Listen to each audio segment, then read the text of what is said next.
गुरु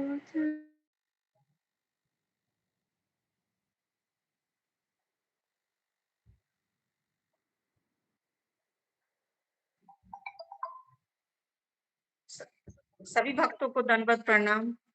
अशोक प्रभु जी आपको भी दंडवत प्रणाम। दंडवत प्रणाम माता जी। हरे कृष्ण। दंडवत प्रणाम, दंडवत प्रणाम।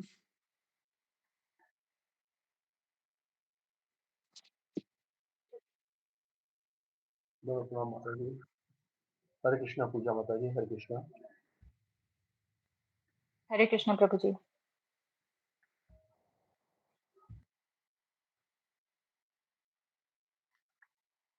ओम अज्ञानतिमिरान्धस्य ज्ञानाञ्जनशलाकया चक्षुरुन्मीलितं येन तस्मै श्रीगुरवे नमः। नमो विष्णुपादाय कृष्णप्रेष्ठाय भूतले श्रीमते भक्तिवेदान्त स्वामिनिति नामिने। नमस्ते सारस्वती देवी गौरवाणी प्रचारिणे निर्विशेष शून्यवादी पाश्चात्य देशतारिणे जय श्री कृष्ण चैतन्य प्रभु नित्यानंद श्री अद्वैत गदाधर श्रीवासादि गौर भक्तवृंद। हरे कृष्ण कृष्ण हरे हरे, हरे राम राम राम हरे हरे। श्री गुरु चरण पद्मा केवल भक्ति सदना पंत मोहि सावधान माते जहर प्रसादे भव तोरिया जाय। कृष्ण प्राप्ति हो जहाँ होते, कृष्ण प्राप्ति हो जहाँ होते, कृष्ण प्राप्ति हो जहाँ होते। गुरु मुख पद्म वाक्य चित्त कोरिया क्या। आरे ना कोरी हो मनी आशा, श्री गुरु चरणे रति ऐसे उत्तम गति। जे प्रसाद पूरे सर्व आशा, जे प्रसाद पूरे सर्व आशा, जे प्रसादे पूरे सर्व आशा। चक्षुदान दिलो जे जन्मे जन्मे प्रभु से, दिव्य ज्ञान हृदय प्रकाशितो, दिव्य ज्ञान हृदय प्रकाशितो। प्रेम भक्ति जहाँ होते अविद्या विनाश जाते, हृदय गाय जहर चरितो, हृदय गाय जहर चरितो। श्री गुरु करुणा सिंधु एदम जनारे बंधु, लोकनाथ लोकेर जीवन, लोकनाथ लोकेर जीवन। हा हा प्रभु करो दया देहो मोरे पद छाया, हा हा प्रभु करो दया देहो मोरे पद छाया। ये विजय घोषक त्रिभुवन, ये विजय घोषक त्रिभुवन। श्रीला प्रभुपाद पतित पावन, जय गुरुदेव लो शरण। प्रभुपदाय प्रभुपदाय प्रभुपदाय जय प्रभुपदाय, जय जय प्रभुपाद प्रभुपाद प्रभुपाद प्रभुपाद।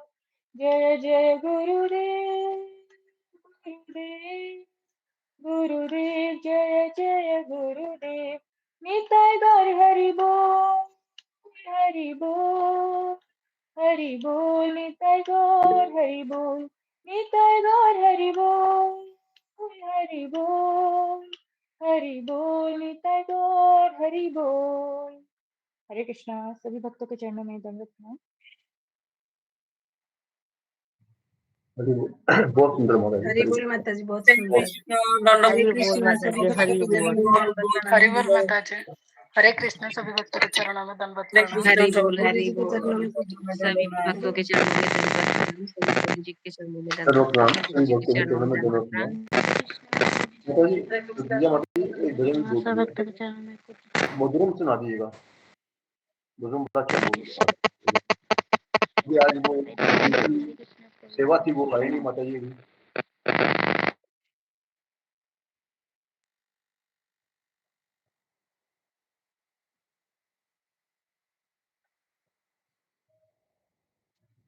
माता जी बुरा तो नहीं लगता मैं बाप बाप कहता हूँ भजन बोलने के लिए। नहीं प्रभु जी, मैं सोचती हूँ मेरी आवाज सुन के कहीं भक्तगण बोर तो नहीं हो गए। अरे नहीं नहीं कोई बहुत और मीठी माता आवाज नहीं जी नहीं हैं? माता जी बोर नहीं हुए, बहुत सुनने को इच्छा है। कल जो आप तो बहुत भजन अच्छा गा रही थी गाते हैं बहुत माता अच्छा जी। लगा। रोज बोर मेरी आवाज नहीं बहुत हुए अच्छा सुंदर गाते सबको हैं। लगता होगा कोई नई आवाज ही तो हम होगी। आप अच्छे गाते हैं गा ही नहीं पाते हैं। अच्छा नहीं लगता मतलब है। बहुत आप मीठा अच्छे बोलते हैं माता आप। जी गाइए। आप अच्छे गाते हैं माता आप जी। मुझे आप सेवा का मौका देते हैं, ये मेरा सौभाग्य है प्रभु जी। हरे कृष्णा माता जी, प्रभु जी दंडवत प्रणाम।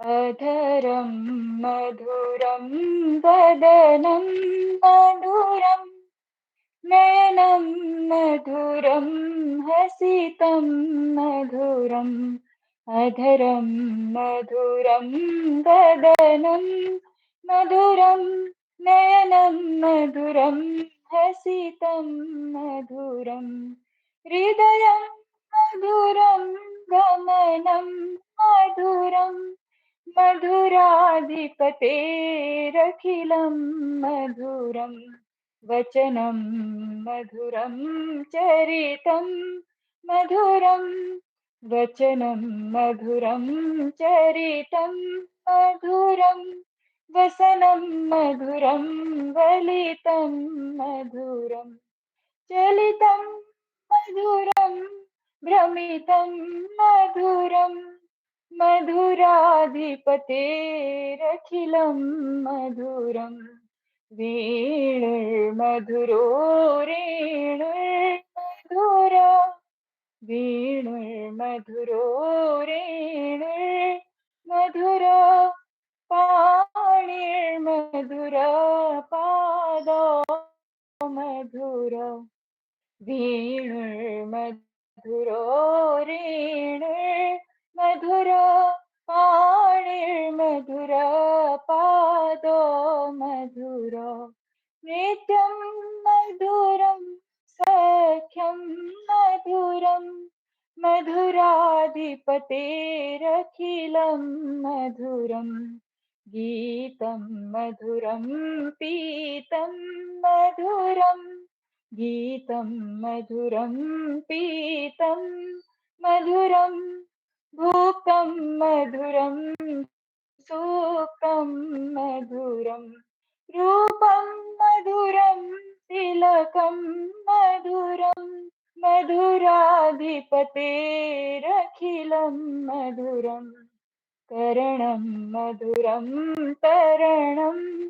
मधुरं करणं मधुरं तरणं मधुरं हरणं मधुरं रमणं मधुरम् वमितं मधुरं शमितं मधुरं वमितं मधुरं शमितं मधुरं मधुराधिपतेरखिलं मधुरं गुञ्जा मधुरा माला मधुरा गुञ्जा मधुरा माला मधुरा यमुना मधुरा वीची मधुरा गुञ्जा मधुरा माला मधुरा यमुना मधुरा वीची मधुरा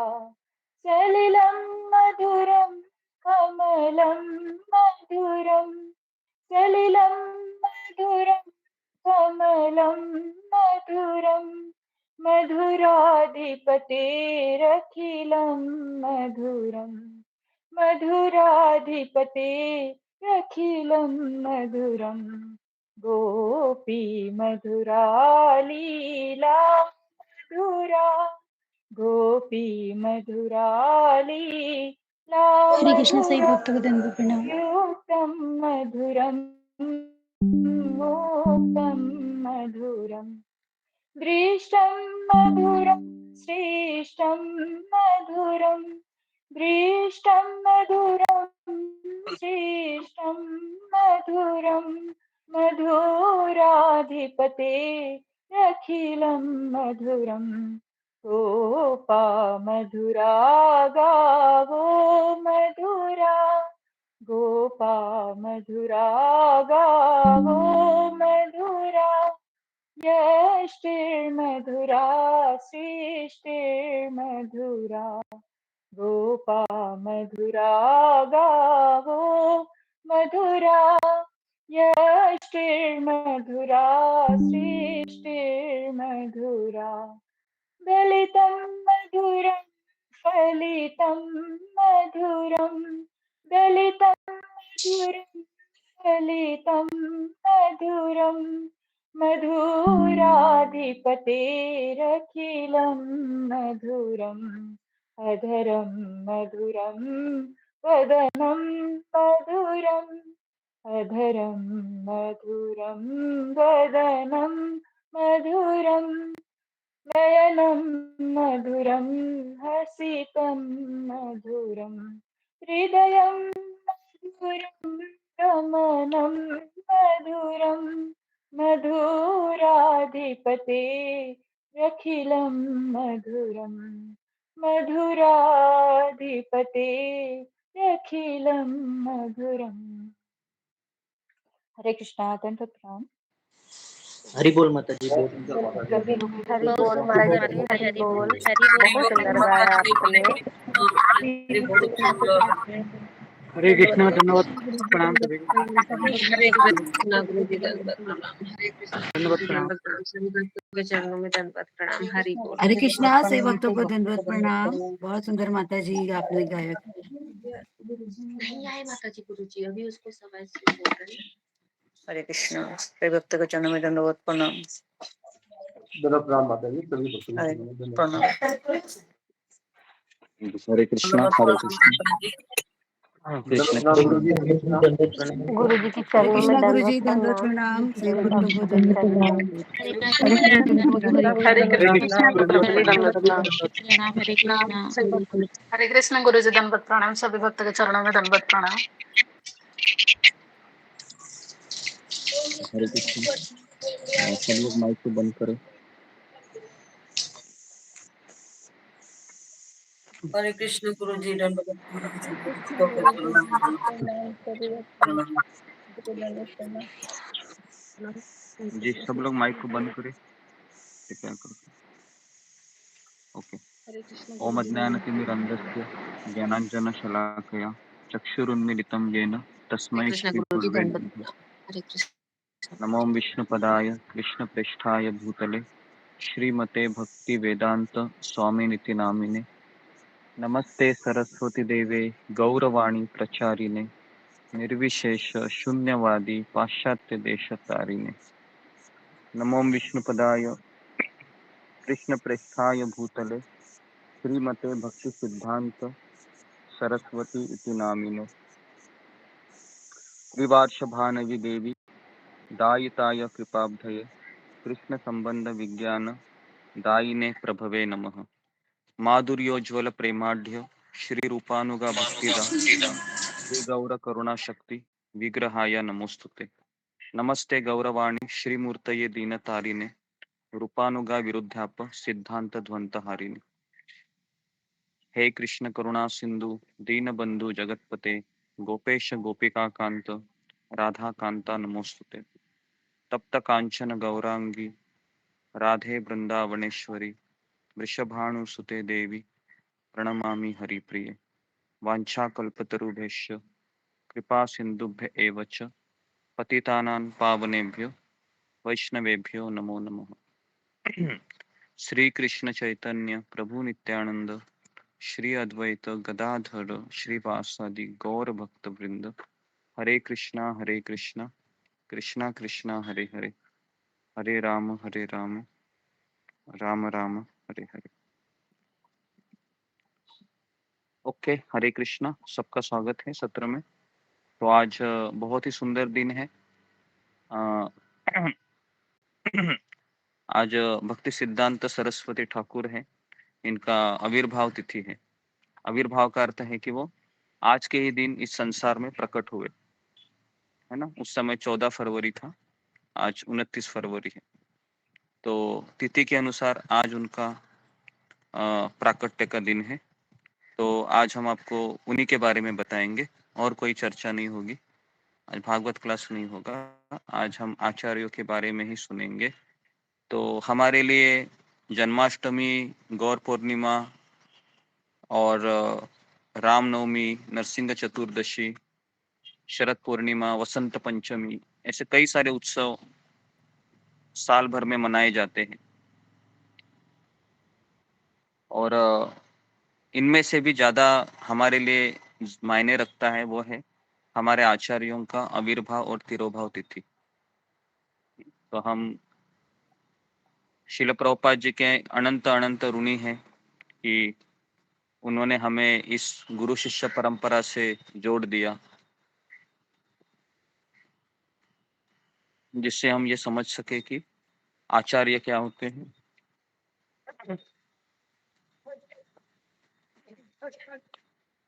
और किस तरह से हमें के बारे में जरूरी है। ये सारी चीजें हम सुनते हैं, समझते हैं। तो भक्ति सिद्धांत सरस्वती ठाकुर के बारे में आज हम चर्चा करेंगे। कितने लोगों ने आज उपवास रखा है 12 बजे तक निर्जला? फिंगर को रेस कीजिए।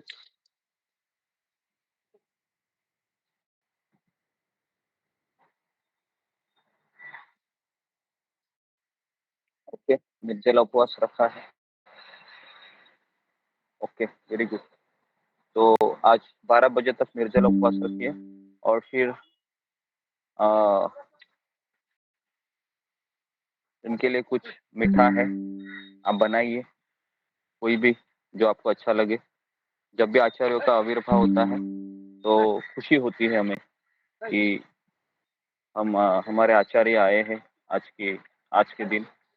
तो हमें उनके लिए कुछ मीठा बनाना चाहिए, कुछ अच्छे व्यंजन बनाने चाहिए और फिर आप उनको दिखाइए। तो इसके लिए आपके पास वो गुरु शिष्य परंपरा का फोटो होना चाहिए। कितने लोगों के पास वो फोटो है जिसमें भक्ति विनोद ठाकुर है, भक्ति सिद्धांत सरस्वती ठाकुर है, शिल प्रभुपाद जी है और पूरी गुरु परंपरा है? कितने लोगों के पास है वो फोटो?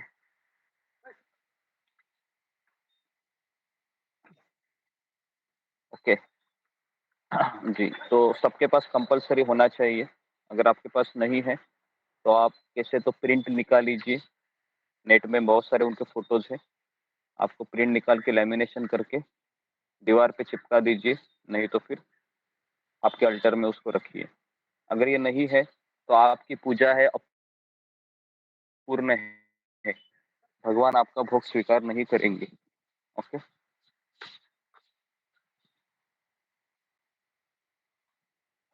ओके, तो हम आगे बढ़ते हैं। तो हम आगे बढ़ने से पहले शिल प्रभुपाद जी का प्रणति मंत्र हम गाएंगे, जो मैंने अभी गाया है। वापस मैं इसको गाता हूँ और आप इसको नोट कीजिए। आपको दोपहर को 12 बजे इनके सामने बोलना है। ओके, और ये आपको भजन की किताब में मिल जाएगा। ओके, तो नमो विष्णुपादाय कृष्ण प्रेष्ठाय भूतले श्रीमते भक्ति सिद्धांत सरस्वती इति नामिने। तो इनका ये प्रणति मंत्र है। आगे है श्री गौरवाणी श्री वार्षभानवी देवी दायिताय कृपाब्धये कृष्ण संबंध विज्ञान दायिने प्रभवे नमः। माधुर्योज्वल प्रेमाढ्य श्री रूपानुगा भक्तिदा श्री गौर करुणा शक्ति विग्रहाय नमोस्तुते। ओके, नमस्ते गौरवाणी श्री मूर्तये दीनतारिणे रूपानुगा विरुद्धाप सिद्धांत ध्वंत हारिणे। तो ये उनका प्रणति मंत्र है। ओके, तो अभी हम इनके बारे में कुछ नाम हट्टो में मंत्रों को मिल जाएगा, नाम हट्टो में। तो इनके बारे में हम चर्चा करेंगे, भक्ति सिद्धांत सरस्वती ठाकुर के बारे में। और फिर हम इनके जो मेन जीवनी के जो दृष्टांत है, उससे हम कुछ सीखने का भी प्रयास करेंगे। ओके, तो बहुत जरूरी, बीच में आप कोई मत बोलिएगा। ओके, तो ताकि क्लास डिस्टर्ब हो जाए। मैं आपको पूछूंगा, कुछ आपको कहना है तब आप फिंगर को रेज कीजिए, फिर मैं आपको पूछूंगा। ओके, तो अब शुरू करते हैं। सबसे पहले हम आज श्रील प्रभुपाद जी के गुरु है ना, उनका आज आविर्भाव तिथि है। श्रील प्रभुपाद जी आज के दिन में जब अपने शिष्यों के सामने बैठकर अपने गुरु के बारे में प्रवचन देते थे, तो हमेशा उनके आंखों में आंसू आते थे और वो कहते थे कि मेरे गुरु ने मुझे बचा लिया, नहीं तो मैं इस संसार के मोह माया में फंसा हुआ था। मेरे गुरु ने मुझे इस संसार से बाहर निकलकर कृष्ण भक्ति का मार्ग दिखाया। हाँ, इसलिए मैं इनका ऋणी हूँ। तो इस संसार में 5 ऋण होते हैं जो हमें चुकते करने होते हैं, है ना। पितृ ऋण है, आप्त ऋण है ना। इस तरीके से समाज का ऋण होता है, देवी देवताओं का ऋण होता है हमारे ऊपर। लेकिन इसमें से एक ऋण होता है गुरु का ऋण, वो हम कभी चुका नहीं सकते हैं। तो श्रील प्रभुपाद जी हमेशा अपने गुरु के बारे में बोला करते थे कि मेरे गुरु कोई साधारण व्यक्ति नहीं थे, है ना। उन्होंने उन्होंने मुझे इस संसार से बचा लिया, है ना। तो आज हम उनके बारे में जानने का प्रयास करेंगे। आगे बढ़ने से पहले हम भक्ति सिद्धांत सरस्वती ठाकुर जी के चरणों में हम कोटि कोटि प्रणाम करते हैं आज के दिन, कि हम उनके कृपा पात्र बने और श्रील प्रभुपाद जी की शिक्षाओं का हम पालन करें अपने जीवन में, और यथाशक्ति जो भी हमारे पास हो उतना हम प्रचार भी कर सके। ओके, तो हम बढ़ते हैं। तो भक्ति सिद्धांत सरस्वती ठाकुर ये इस हमारी गुरु शिष्य परंपरा की श्रृंखला में से महान आचार्य थे। और इनके पिताजी का नाम था श्रील भक्ति विनोद ठाकुर। तो एक बार भक्ति विनोद ठाकुर है अपने पुत्र को लेकर, विमल प्रसाद नाम था इनका पहले, विमल प्रसाद को लेकर अपने गुरु को मिलने जाते हैं। भक्ति विनोद ठाकुर के गुरु का नाम है विमल चंद्र गोस्वामी। तो विमल चंद्र ने क्या किया, अपना पैर है वह भक्ति विनोद ठाकुर के सर पर रख दिया। तो इनके जो पुत्र है विमल प्रसाद, इन्होंने देख लिया और उन्होंने कहा, पता है आपको ये कौन है? देखिए कौन है, ये तो मेरा शिष्य है। अरे आपको पता है ये कौन है? ये कमल मंजरी है। ये भक्ति विनोद ठाकुर आपके शिष्य है, लेकिन इनका वास्तविक स्वरूप कमल मंजरी है। ये जो रूप मंजरी है उनके बहुत निकटस्थ पार्षद है। अच्छा, तो क्या करना चाहिए? बोले कि ये आप क्या कर रहे हैं, आप इनके सर पर पैर रख रहे हैं। वो देखिए नहीं नहीं नहीं, ये नहीं करना चाहिए था मुझे, है ना। तो उन्होंने जब विमल प्रसाद को देखा, छोटा बच्चा था, कहा कि आपका बच्चा तो बहुत ही होशियार है ना। मेरी ही उसने बोलती बंद कर दी। तो इस तरह से उनको जो भक्तिविनोद ठाकुर के गुरु है, हाँ, विमल चंद्र गोस्वामी, विपिन चंद्र गोस्वामी, तो उनको प्रणाम करते हो, कहते हैं कि तुम तो मेरे भी गुरु हो, है ना, मुझे मुझे करेक्ट कर रहे हो। तो इस तरह से ये विमल प्रसाद थे बचपन में ही। जब भी वो अपने पिता के साथ बाहर जाते थे, है ना, एक बार भक्ति विनोद ठाकुर है वो सहजिया के पास जाते हैं, तो भक्ति विनोद ठाकुर है वो सबको प्रणाम करते थे, है ना। उनको पता था सहजिया है, लेकिन बहुत विनम्र थे, तो सबको प्रणाम करते थे। तो ये विमल प्रसाद कभी प्रणाम नहीं करता था उनको। हाँ, ये विमल प्रसाद है वो कभी प्रणाम नहीं करता था। तो इसके लिए फिर जितने भी सहजिया थे, ये सारे सहजिया है वह कहते थे कि ये भक्ति विनोद ठाकुर, ये आपका जो पुत्र है कभी हमको प्रणाम नहीं करता है, आप हमेशा हमको प्रणाम करते हैं। तो भक्ति विनोद ठाकुर कहते थे सहजियों को कि मेरा बेटा है वो सहजियों को प्रणाम नहीं करता है, मेरा बेटा उसमें स्ट्रिक्ट है ना, तो वो सहजियों को रिस्पेक्ट नहीं देता है। तो इस तरह से भक्ति विनोद ठाकुर कहते थे। तो इसके लिए भक्ति सिद्धांत सरस्वती ठाकुर को सिंह गुरु कहा जाता था। सिंह गुरु मतलब वह किसी के, अगर उनको मायावादी अगर वो व्यक्ति मिल गया तो उनके वो एक तरीके से पूरा उनका पर्दाफाश कर देते थे, है ना, उनका बैंड बजाते थे एक तरीके से, कहते थे कि ये कौन है। और अगर उनको सहजिया व्यक्ति मिल गया तो उनको इतना वो बोलते थे कि तुम लोग कौन है, गोपियों के वस्त्र पहनते हैं, सेव करते हैं, चोटी रखते हैं, चोटी को हिलाते हैं वो, है ना, और या तो फिर अपना पल्लू है, किसी घाघरा चोली पहनते हैं, अपने पल्लू को कहाँ से बांध देते हैं, और फिर वह राधा कृष्ण के जैसे डायलॉग मारते हैं, है ना, कि राधा छोड़ो छोड़ो छोड़ो करके। तो इस तरह से ये भक्ति सिद्धांत सरस्वती ठाकुर को बिल्कुल पसंद नहीं था। वो कहते थे कि आप क्या कर रहे हो, है ना, तो ये आप अनुकरण कर रहे हो, ये गलत है। तो इस तरीके से ये आचार्य हमारे ऐसे आचार्य हैं जो शर्माते नहीं थे, तुरंत बोल देते थे ये गलत है, गलत है। तो इसके लिए सहजिया लोग हैं या उस समय के जितने भी मायावादी लोग थे, ये भक्ति सिद्धांत सरस्वती ठाकुर के सामने है ना आने के लिए रोते थे या घबराते थे ये, जब उनको पता चलता था कि भक्ति सिद्धांत सरस्वती ठाकुर आ रहे हैं इस रास्ते से, तो वो दूसरे रास्ते से निकल जाते थे, क्योंकि इनके सामने कौन तर्क करेगा। क्योंकि ये ऐसे आचार्य थे कि उम्र के 7 साल में इनको पूरा भगवद गीता याद था, पूरा भगवद गीता 700 श्लोक उम्र के 7 साल में, है ना।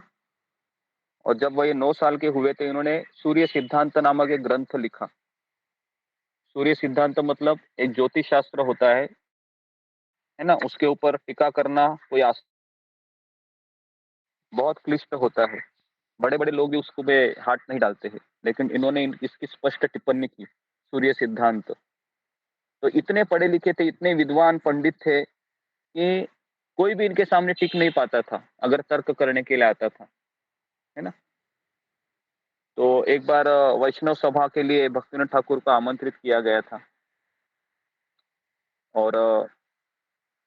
और उस समय कुछ कारण भक्तिविनोद ठाकुर बहुत बीमार पड़े, है ना। तो ब्राह्मणों की सभा में आयोजन किया था उस समय, और भक्तिविनोद ठाकुर को बुलाया गया था कि आप ही हमारा न्याय कीजिए कि वैष्णव श्रेष्ठ है या ब्राह्मण श्रेष्ठ है, इस तरीके से।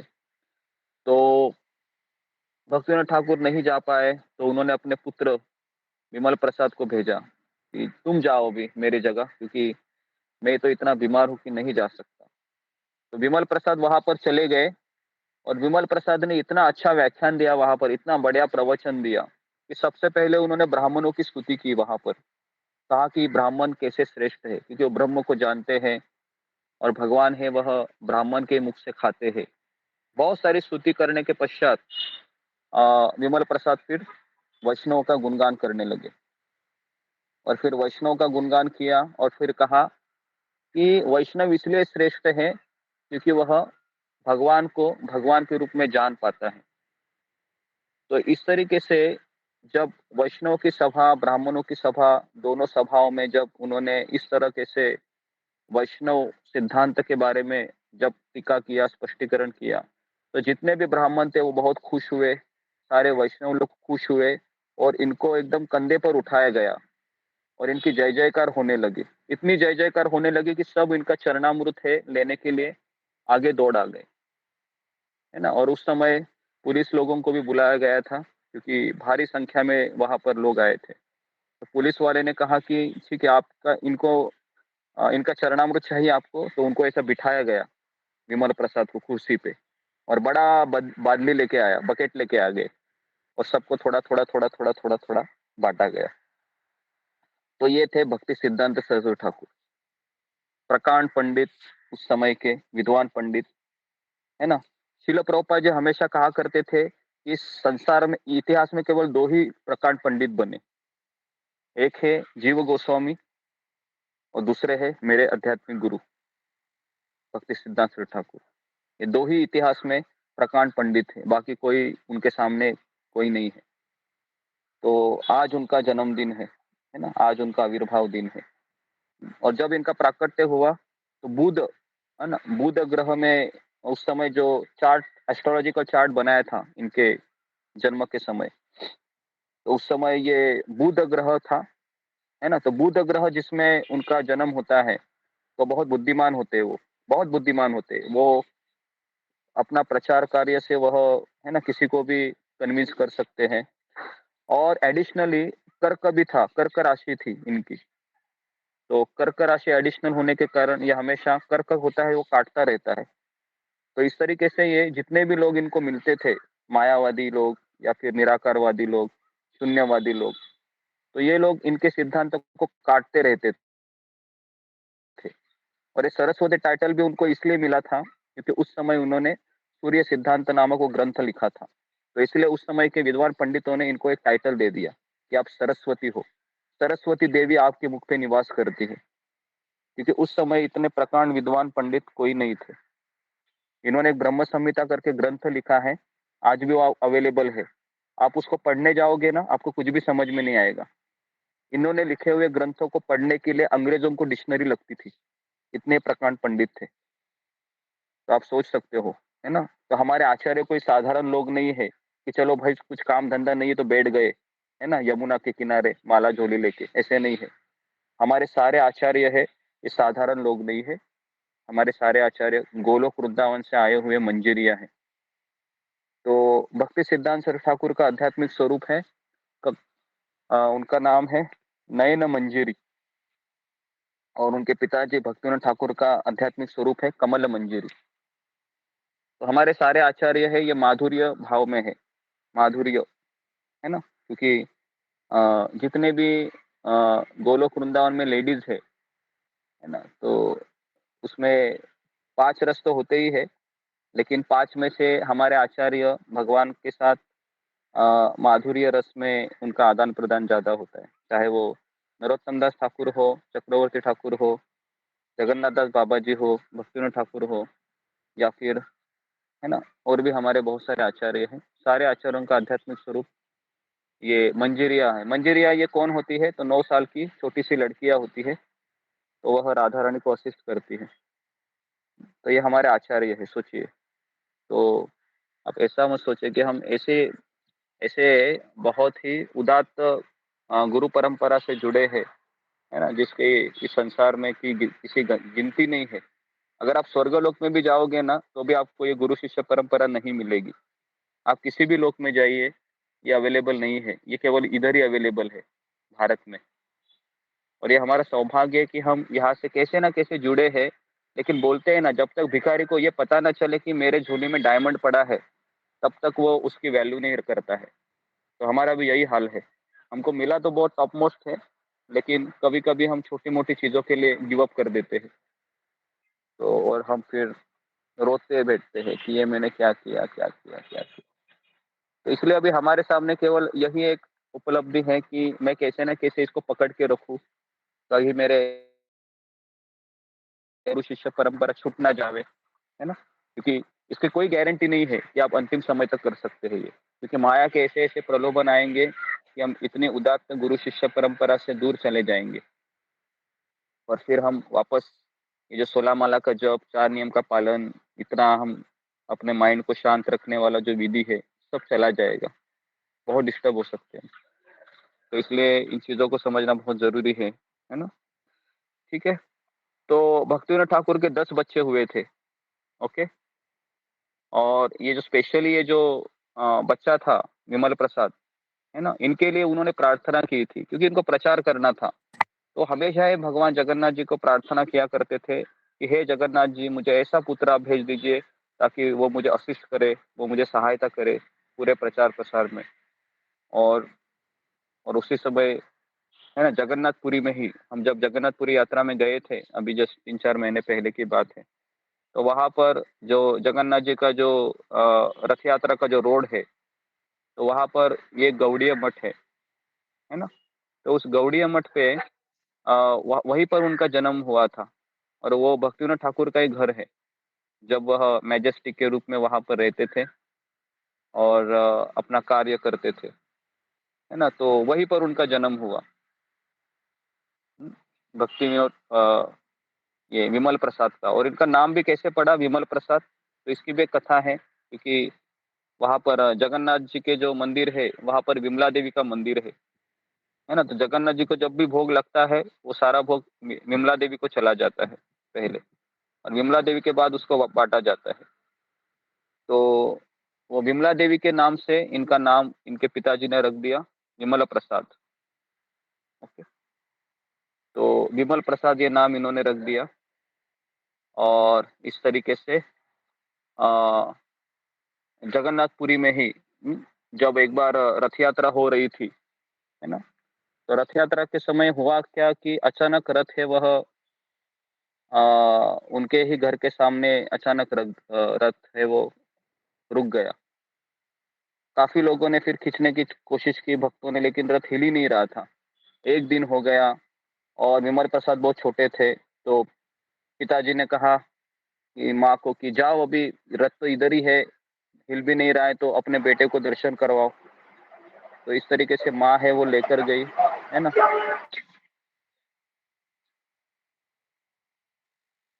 तो इस तरीके से माँ है वो लेकर गई। और फिर जैसे ही विमल प्रसाद को जगन्नाथ जी के सामने रखा गया, पता है तुरंत क्या हुआ? तुरंत है वह उनकी जो माला है ना, जगन्नाथ जी की गले की माला तुरंत विमल प्रसाद के गले में गिर गई, है ना, तुरंत। ये सबके सामने हुआ ये, है ना। तो भक्तिविनोद ठाकुर भी उधर ही थे और इन्होंने तुरंत पहचान लिया कि जिसके लिए मैंने प्रार्थना की थी भगवान जगन्नाथ जी से, यही वो पुत्र है, है ना, यही वो पुत्र है। तो इस तरीके से भक्तिविनोद ठाकुर को उत्तर मिल गया, है ना। तो ये कोई साधारण व्यक्ति नहीं थे विमल प्रसाद जो भक्ति सिद्धांत स्वरूप ठाकुर बने, है ना। उस समय की बात है जब हमारा देश गुलामगिरी के जंजीरों में जकड़ा हुआ था, उस समय ये आचार्य आए थे, है ना। तो आप सोच सकते हो उस समय देश का हर एक नागरिक त्रस्त था आजादी के लिए, लेकिन भक्ति सिद्धांत स्वरूप ठाकुर को कोई परवाह ही नहीं थी। एक बार सुभाष चंद्र बोस है फ्रीडम फाइटर, वह गौड़िया मठ में आए और कहा कि हमें देश की आजादी के लिए जवान लोगों की जरूरत है। हमने देखा कि, है ना, आपके गौड़िया मठ में बहुत जवान ब्रह्मचारी है, तो हम उनको लेना चाहते हैं, आप उनको भेज दीजिए। तो भक्ति सिद्धांत स्वरूप ठाकुर बोले, सुभाष चंद्र बोस जी, आप देखिए हमारे ब्रह्मचारी कैसे हैं, बहुत पतले हैं, दुबले हैं, ये क्या बंदूक उठाएंगे? अरे इनको माला ही उठाने दो आप, है ना, सुबह उठने दो, माला उठाने दो, ये भक्ति में लगे रहेंगे तो अच्छा है, ये क्या करेंगे आपके लिए? तो इस तरीके से सुभाष चंद्र बोस भी चले गए। तो कहने का तात्पर्य है कि भक्ति सिद्धांत स्वरूप ठाकुर, इनका ये एक स्वरूप और एक रूप में, और एक इनका मैं अच्छा गुण आपको बोल देता हूँ। एक बार इनके पास एक व्यक्ति आते हैं, है ना, और कहते कि मुझे कुछ प्रश्न है मेरे जीवन में, तो मुझे आपसे बात करनी है।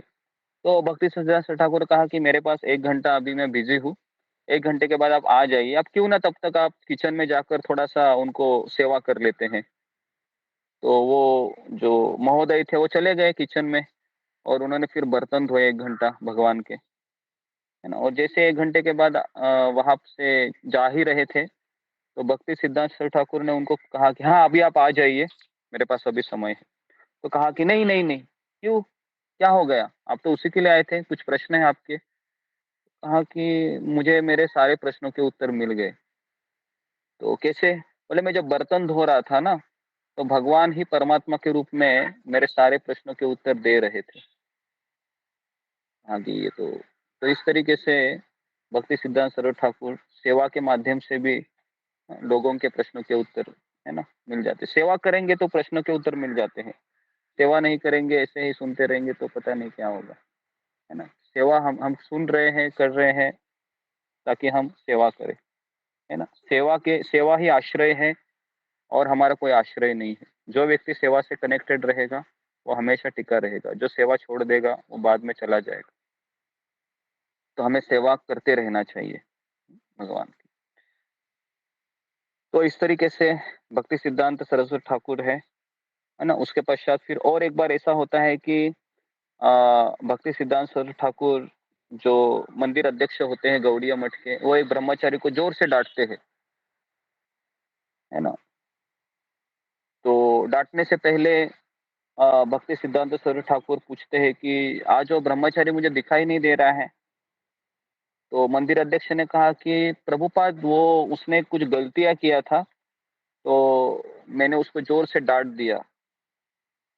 तो कहाँ है वो भी? वो बोलते कि पता नहीं, ये 2 दिन से दिखाई नहीं दे रहा है आश्रम में। तो कहाँ चला गया, ढूंढो उसको। तो मंदिर अध्यक्ष ने फिर 2 ब्रह्मचारियों को बाहर भेजा और कहा कि उसको लेके आ जाओ भाई, है ना। तो बहुत खोजा बहुत खोजा बहुत खोजा, मिल ही नहीं रहे थे वो ब्रह्मचारी। तो दोनों में से एक ब्रह्मचारी को पता था कि ये घड़ी घड़ी ठीक करने में ये बहुत उस्ताद था ये। तो घड़ी के दुकान में चले गए, है ना, घड़ी के दुकान देखने लगे वो। तो वहां पर उनको ये दिखाई दिया ब्रह्मचारी। क्या कर रहा था वो? घड़ियों को रिपेयर कर रहा था 2 दिन से। तो कहा कि, और प्रणाम किया और कहा कि चलो। बोलते कहाँ चलूं मैं? तो चलो हमारे आश्रम में। बोलते मुझे नहीं आना है आश्रम में। तो क्यों नहीं आना है? अरे वहां पर तो मुझे जोर से डांट दिया, अभी मैं क्यों आऊँ वहां पर? कहा कि नहीं नहीं, अरे हमारे गुरु महाराज तुमको याद कर रहे हैं, वो पूछ रहे तुम्हारे बारे में, तुम चलो अभी।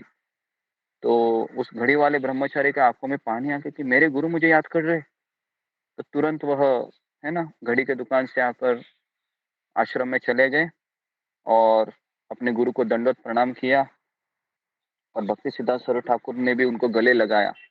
और फिर सारे वहां पर जितने भी मंदिर अध्यक्ष थे, ब्रह्मचारी थे, सबको कहा आपको पता है एक ब्रह्मचारी बनाने के लिए 100 लीटर खून लगता है ना। ये उन्हीं का स्टेटमेंट है।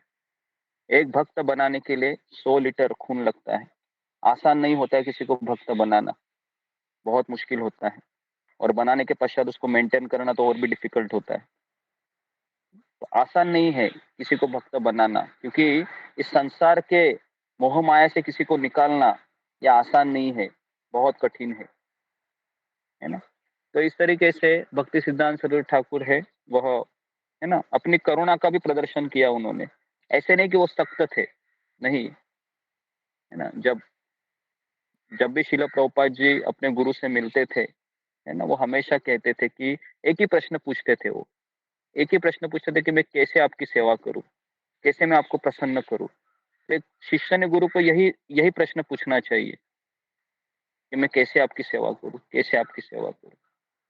और शिला प्रभुपाद जी ने वो एक ही समय सवाल पूछा था जब पहली बार मिले थे। क्या था वो प्रश्न कि, है ना, कि अंग्रेज लोग हमारे देश पे राज कर रहे हैं, पूरी दुनिया है वो आजादी के, है ना, आजादी के लिए मर रही है, तड़प रही है, और आप यहाँ पर कह रहे हैं कि प्रचार करो मुझे।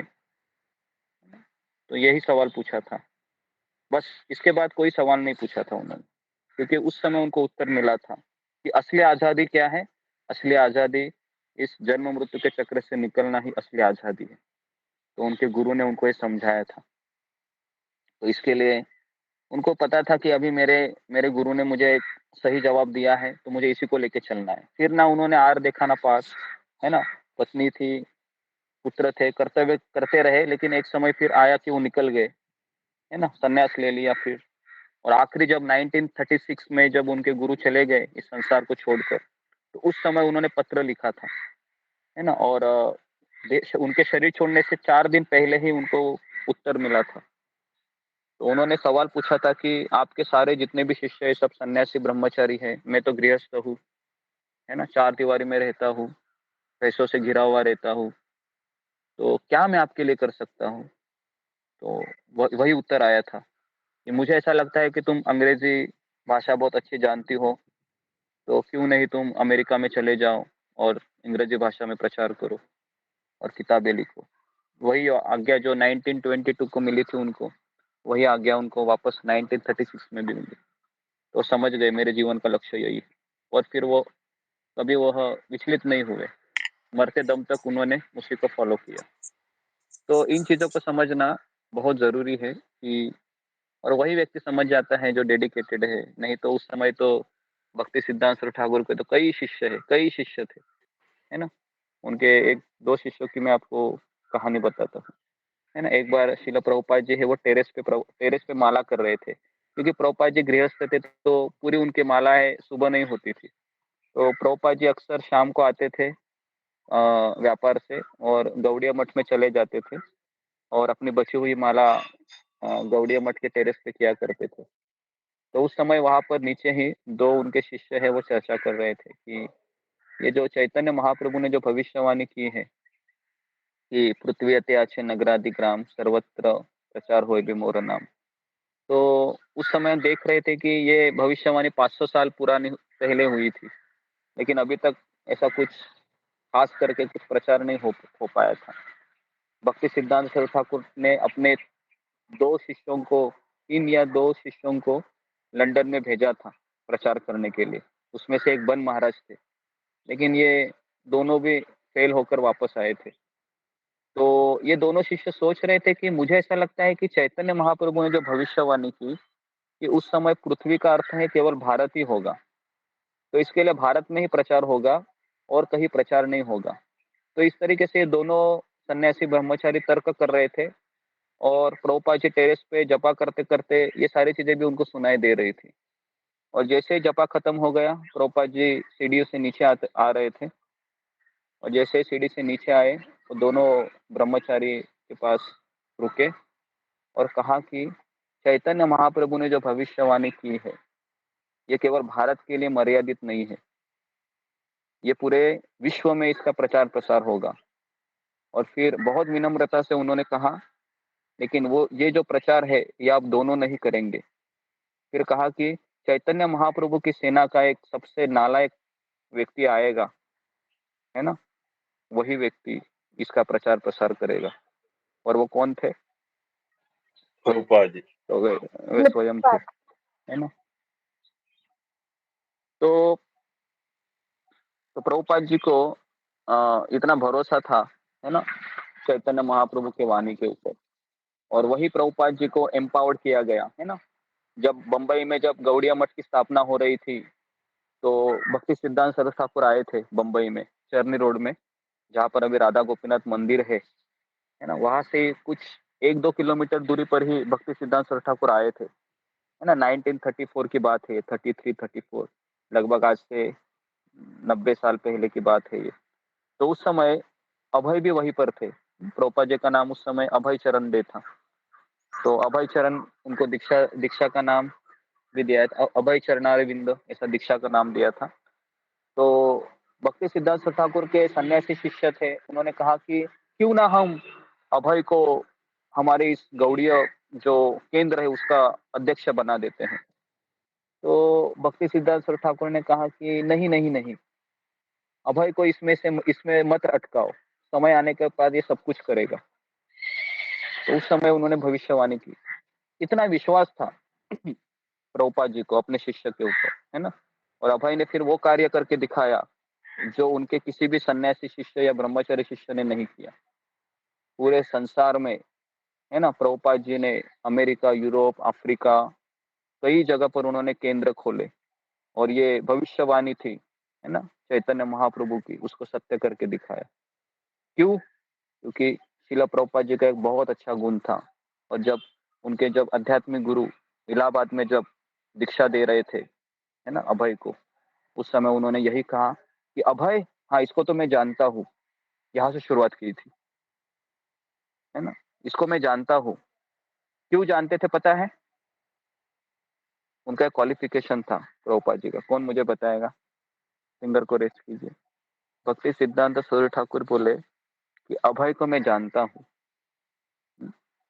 एक ही ऐसा उनमें गुण था कि हालांकि ज्यादा बार मिले नहीं थे, 3 से 4 बार ही मिले थे, है ना। क्या वो गुण था? जी, विकास निगम। हरे कृष्णा गुरु जी, दंडवत प्रणाम। हरे कृष्णा सभी भक्तों को दंडवत प्रणाम। प्रभुपाद जी का जो गुण था वो एक बहुत अच्छे श्रोता थे। जब वो गुरु उनके प्रवचन देते थे तो बहुत ध्यान से सुनते थे वो। जी, वेरी गुड। तो ये उनका एक क्वालिफिकेशन था सबसे अच्छा कि वो नजदीक बैठते थे। सुनने वाला व्यक्ति कहाँ बैठता है? लास्ट में बैठेगा नहीं, पहले बेंच पे बैठेगा वो, है ना। जितने भी टीचर पढ़ाते स्कूल कॉलेज में, सबसे पहली नजर किसके पास रहती, किसके ऊपर जाती है, जो आगे बैठा है ना। हमें याद है कि हम स्कूल कॉलेज में अगर होमवर्क नहीं होता था तो हम जानबूझकर फिर पीछे बैठने जाते थे।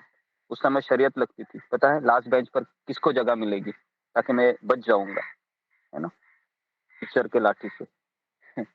तो शिला प्रभुपाद जी अभय है, वो हमेशा आगे बैठते थे, हमेशा आगे बैठते थे और रैप्ट अटेंशन से वो सुनते थे, अपना गुरु का हर एक शब्द वो ग्रहण करते थे। तो इसके लिए भक्ति सिद्धार्थ सरस्वती ठाकुर बोले अभय को मैं दीक्षा दूंगा। क्यों? क्योंकि ये मेरे प्रवचन बहुत ध्यान से सुनता है, और ये ध्यान से सुन रहा है तो बहुत अच्छे से प्रचार करेगा। तो वही व्यक्ति प्रचार कर सकता है जो ध्यान से सुनता है, और जो ध्यान से सुनता नहीं वो प्रचार नहीं कर सकेगा, क्या प्रचार करेगा। तो इसके लिए शिष्य का सबसे पहला गुण होना चाहिए कि वो अच्छा श्रोता होना चाहिए। जो अच्छा श्रोता है वही अच्छा वक्ता हो सकता है। तो शिला प्रभुपाद जी अच्छा वक्ता क्यों हुए? क्योंकि उन्होंने कम से कम 12 से 14 साल अपने आध्यात्मिक गुरु से उन्होंने श्रवण किया था।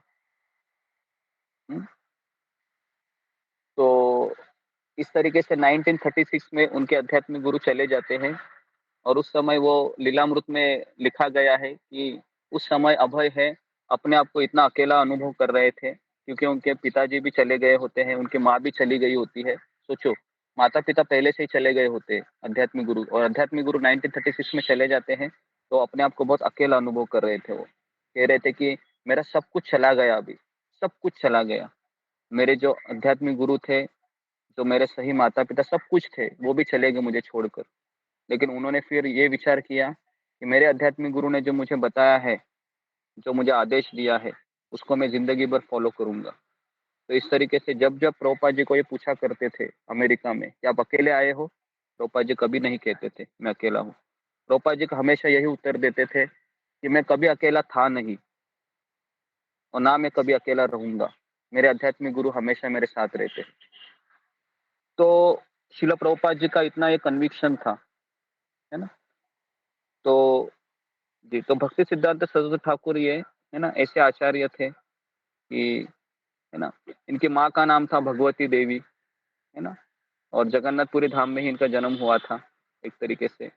और जब इनका जन्म हुआ था ना, तो इनके गर्दन के चारों ओर गर्भलाल लपेटी हुई थी। जिस तरह से ब्राह्मणों को जो पवित्र धागा दिया जाता है उसको जनवा कहते हैं, तो उसी तरीके से जब इनको निकाला गया था गर्भ से, तो जो गर्भनाल होती है ना, ठीक वैसे ही लपटी हुई थी।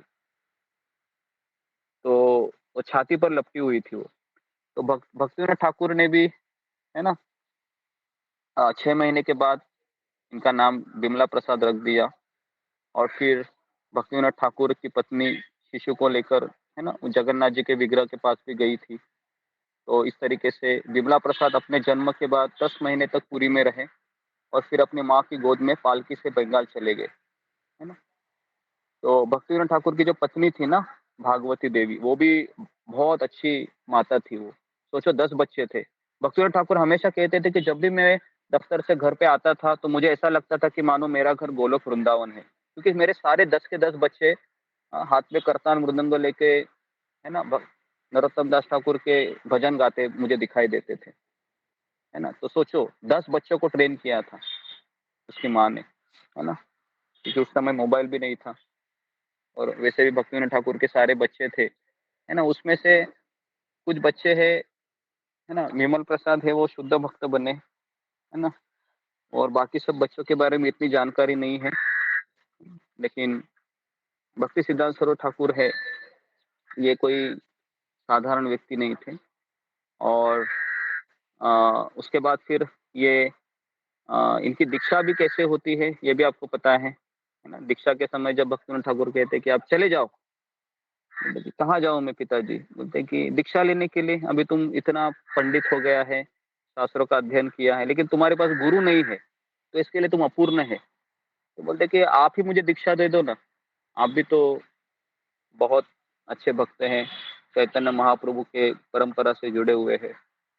तो भक्तिविनोद ठाकुर ने कहा कि अगर मैं तुमको दीक्षा दूंगा तो दुनिया बोलेगी कि अरे पिताजी है तो दीक्षा दे दिया, तो तुमको इतना महत्व नहीं पता चलेगा। तो फिर विमल प्रसाद ने कहा फिर मैं क्या करूं? बोलते कि तुम एक काम करो, मेरा एक शिष्य है, उनका नाम है गौर किशोर दास बाबाजी महाराज, है ना। तो वो राधा कुंड के पास रहते हैं। 6 महीना वो वृंदावन में रहते थे, 6 महीना मायापुर में रहते थे। तो अभी वृंदावन में है, तुम वहां से चले जाओ, है ना, और उनसे दीक्षा के लिए कहो करके। तो पिता की सलाह के बाद फिर वो चले जाते हैं, है ना। और गौर किशोर बाबा जी ऐसे माला कर रहे होते थे, हरे कृष्ण कृष्ण कृष्ण हरे हरे, हरे राम राम राम। अब गौर किशोर बाबा जी इनके बारे में अगर मैं आपको बताऊं तो ये अंगूठा छाप थे, इनको कुछ भी नहीं पता था, इनको लिखना भी नहीं आता था। पूरा टोटल एक तरीके से क्या बोलते हैं उसको कि पढ़ाई लिखाई बिल्कुल नहीं हुई थी। तो अभी आप सोचिए, भक्ति सिद्धार्थ सर ठाकुर प्रकांड पंडित है ना, अंग्रेजों को डिक्शनरी लगती थी इनकी किताबें पढ़ने के लिए। अब ये जा रहे हैं किनके पास? गौर किशोर बाबा जी महाराज के पास। और गौर किशोर बाबा जी महाराज ने देखा कि ये कौन आया है, तो उन्होंने तुरंत पहचान लिया, अरे विमल प्रसाद भक्ति विनोद ठाकुर के पुत्र कैसे आना हुआ यहाँ पर मुझ जैसे भिखारी के पास। क्योंकि वो इतने वैरागी थे, इतने वैरागी थे कि लोग उनके चरणों को पकड़ने के लिए आते थे, तो वह लोगों से बचने के लिए टॉयलेट में जाते थे जप करने के लिए, क्योंकि टॉयलेट में कोई आ सकता है, टॉयलेट में कोई नहीं आएगा ना। तो टॉयलेट में जाकर जप करते थे, हरे कृष्ण कृष्ण कृष्ण हरे हरे, है ना। तो ये सब शुद्ध भक्त है। तो ये नाम रस में डूबे रहते हैं, इनको खाना सोना ये सब इनको कोई मायने नहीं रखता है। हमारे लिए तो बहुत मायने रखता है। 16 माला जैसे होती है तो हम सोचते हैं कि क्या मुझे खाने को मिलेगा, अभी क्या पीने को मिलेगा, कुछ तो चाहिए मुझे, है ना। और जैसे 16 माला होती है तो हम सोचते हैं कि मेरा आज का कोटा खत्म हुआ, है ना, अभी रात तक उसको देखूंगा भी नहीं, अगले दिन देखना है। लेकिन ये सारे आचार्य हैं, ये उसी में डूबे रहते थे दिन रात। क्यों डूबे रहते थे? क्योंकि ये इनको इसमें मिठास आ रही है ना। जैसे रूप गोस्वामी कहते हैं कि मुझे एक ही जिह्वा क्यों है, मेरे 2 ही कान क्यों है, क्यों नहीं मुझे हजारों जिह्वा है, क्यों ना मुझे हजारों कान है ना। तो हमको ऐसा लगता है कि क्यों मुझे भगवान ने जिह्वा दी, क्यों मुझे 2 कान क्यों है ना, एक ही कान होता तो अच्छा होता था। कितनी बार बोलूं, है ना। हमारा 10 माला होने के बाद ही पूरा ऐसा ताकत खत्म हो जाता है। आगे का 6 माला फिर ऐसा लगता है कि कैसे करूं कैसे करूं कैसे करूं, है ना। बीच बीच में हम घड़ी भी देखते हैं, फिर माला देखते हैं, फिर वो साक्षी माला देखते हैं। तो इस तरह से हमारे आगे की 6 माला होती। तो गौर किशोर बाबा जी महाराज ने कहा कि तुम विमल प्रसाद यहाँ पर क्यों आए हो? तो कहा कि मेरे पिताजी ने कहा कि आपसे दीक्षा लेनी है मुझे, इसलिए मैं यहाँ पर आया। तो गौर किशोर बाबा जी महाराज बोले कि मैं कोई भी काम अपने मन से नहीं करता हूँ, तुम यहाँ पर आए हो, लेकिन तुम तो इतने प्रकांड पंडित हो, अरे पूरी तुम्हारी जो प्रतिष्ठा है पूरे बंगाल में फैली हुई है, तुमने भगवत गीता, सूर्य सिद्धांत, इतने बड़े बड़े ग्रंथ लिखे हैं, और मैं तो भिखारी हूँ, दरिद्र हूँ, देखो मेरे कपड़े भी देखो, मैं क्या तुम कैसे मेरा शिष्य बन सकता है ना। तो मुझे लगता है गलत जगह पर आया। तो भक्ति सिद्धांत विमल प्रसाद है, इनके आंखों में पानी आ गया और बोलने लगे कि मुझे आपसे ही दीक्षा लेनी है। बोलते कि दीक्षा लेनी है तो मैं चैतन्य महाप्रभु से पूछ के बताऊंगा, है ना, क्योंकि मुझे जब तक ऑर्डर नहीं आएगी मैं दीक्षा नहीं दे सकता। तो कहा कि फिर कब आप मुझे देंगे? तो बोलते कल आ जाना। तो इस तरीके से वो कल भी आते हैं, सोचो, है ना। विमल प्रसाद देखो, बोलने में ले वो सबके छक्के छुड़ा देते हैं, है ना, सहजिया लोगों की, लेकिन इनकी विनम्रता देखिए अभी।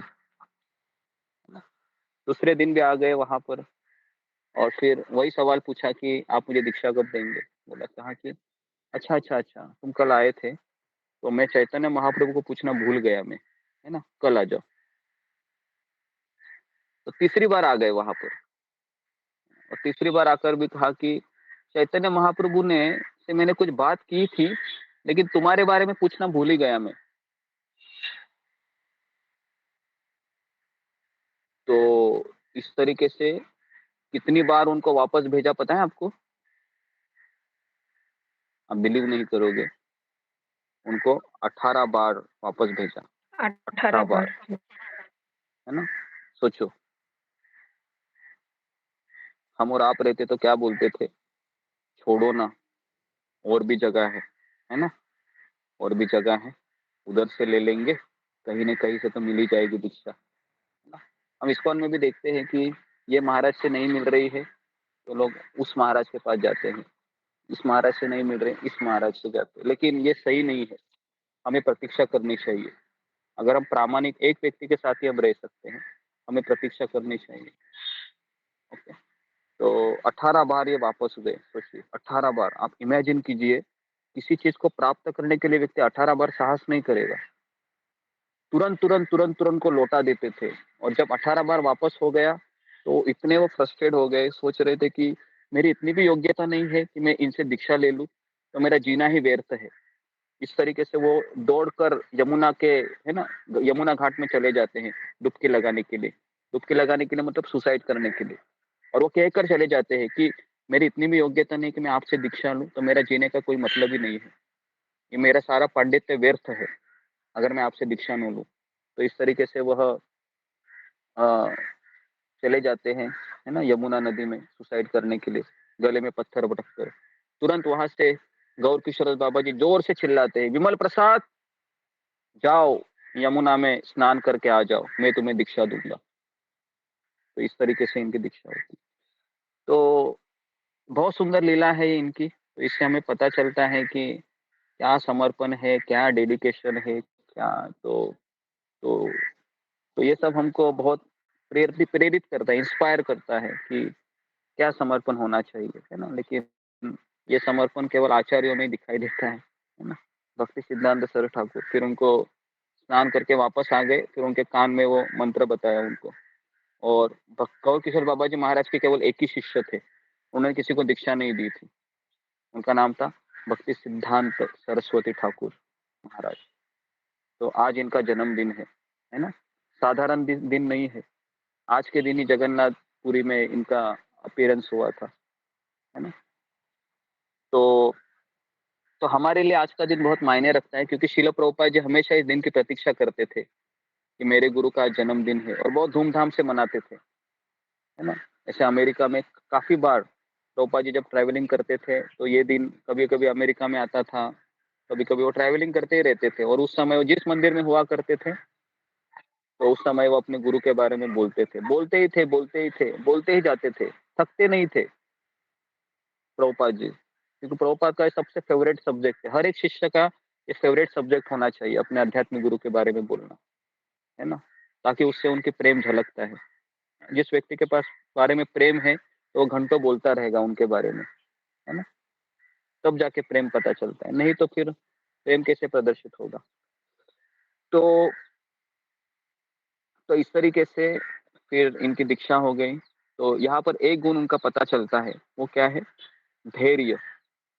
धैर्य क्या है? धैर्य का डेफिनेशन हमने क्या दिया था कि अपयशों को पचाना, है ना, जीवन में आने वाली असफलताओं को पचाना, इसी को धैर्य कहते हैं, धैर्य, है ना। तो इसलिए प्रभुपाद जी हमेशा कहते थे कि अच्छा भक्त की व्याख्या क्या है, प्रगत भक्त की व्याख्या क्या है।